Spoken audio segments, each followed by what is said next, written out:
नमस्कार, आप देख रहे हैं विकासनामा न्यूज। आपके साथ मैं हूं राशि। आइए खबरों की शुरुआत करेंगे। ग्वालियर की हवा जहरीली हो गई है। मध्य प्रदेश के 7 शहरों में ग्वालियर की हवा सबसे ज्यादा प्रदूषित बताई गई है। केंद्रीय मध्य प्रदेश प्रदूषण नियंत्रण बोर्ड की कार्यशाला में इसका खुलासा हुआ है।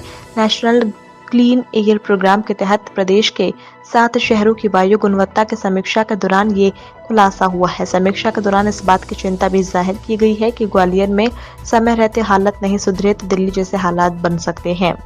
एमपी में इंदौर, ग्वालियर, भोपाल, जबलपुर, सागर, देवास, उज्जैन को एयर पॉल्यूशन कम करने एनएससीपी के तहत फंड जारी हुआ है। इस प्रोग्राम के तहत काम किए जाने के बाद भी इंदौर को छोड़ सभी शहरों की स्थिति खराब बनी हुई है।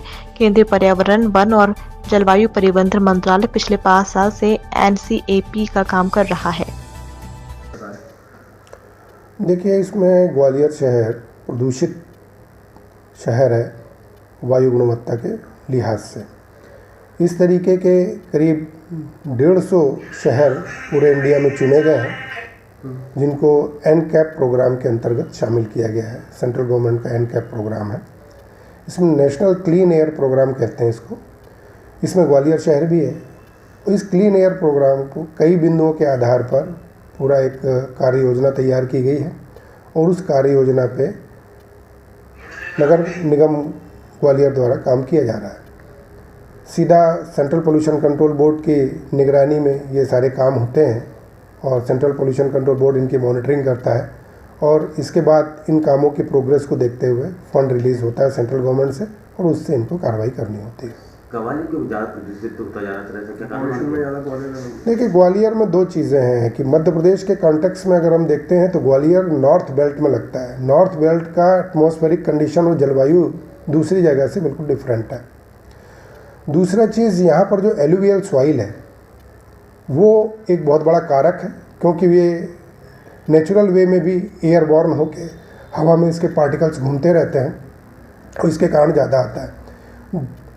एमपी के दूसरे शहरों के कंपैरिजन में यहाँ ना तो व्हीकल्स ज़्यादा है, ना कोई इंडस्ट्रीज़ ज़्यादा है, लेकिन इसके बाद भी यहाँ पोल्यूशन है। कानपुर आईआईटी से हमने सोर्स अपॉर्चुनिटी स्टडी कराया है। उस स्टडी के परिणाम जो आए हैं उसके अनुसार लगभग 88% डस्ट जो है, ये डस्ट के कारण पार्टिकुलेट मैटर PM10 हमारे यहाँ बढ़ता है और 67% PM2.5 बढ़ता है।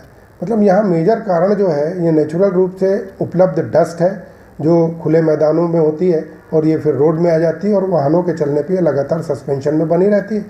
एलुवियल सॉइल काफ़ी फाइन होती है और एटमॉस्फेयर में बड़ी जल्दी सस्पेंडेड हो जाती है। इन सब को रोकने के लिए शहर में जो सबसे मेजर जो चीज़ें हैं कि जो रोड्स हैं वो पूरी पेव्ड होना चाहिए, जिसको जीरो डस्ट या डस्ट फ्री रोड कहते हैं। और दूसरा है कि जो कंस्ट्रक्शन एक्टिविटीज़ होती हैं वो कंस्ट्रक्शन एक्टिविटीज़ के समय भी प्रिकॉशन के तौर पर जहाँ भी कंस्ट्रक्शन होता है वहाँ बैरिकेटिंग करके वाटर जल का छिड़काव करके धूल का जो उत्सर्जन होता है उसको रोका जाए।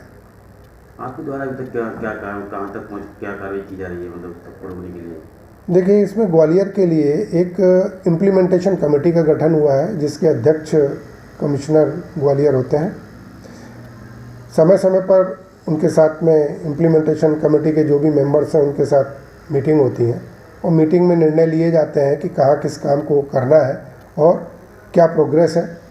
तो ये इस तरीके की मीटिंग्स हमारे यहाँ होती हैं और उनको समय समय पर निर्देश भी दिए जाते हैं संबंधित विभागों को। इसमें जो मेजर रोल है 80% से ऊपर काम जो है ये नगर निगम के हैं और डायरेक्ट फंडिंग उन्हीं को होती है। तो ये नगर निगम के वर्तमान में क्या काम चल रहा है इसकी जानकारी आपको नगर निगम से मिल सकेगी।